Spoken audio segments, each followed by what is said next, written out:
Congratulations on switching to the NBN network. This video will walk you through installing your NBN supplied equipment without PayTV or existing cable internet. If you have either of these, refer to the video for installation with PayTV.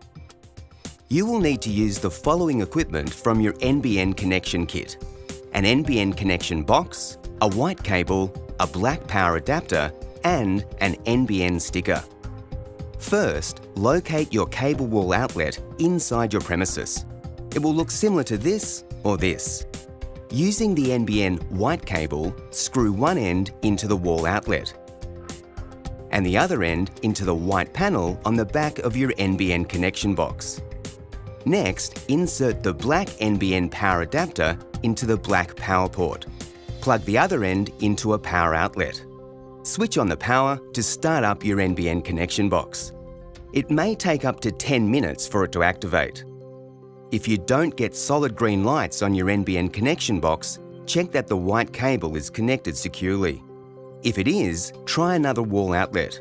If this doesn't work, contact your service provider. Once you get 4 green lights on your NBN connection box, you can stick the NBN sticker to your cable wall outlet to identify it in the future. You can now connect your own or your service provider's router. Plug one end of your Ethernet cable into the yellow data port marked Uni D1.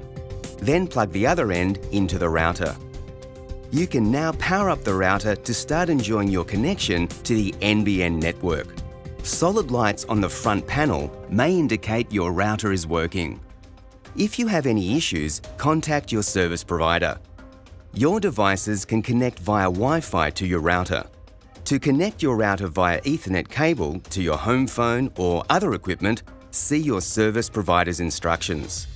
All of this information, along with a few troubleshooting tips, is covered in your NBN setup guide.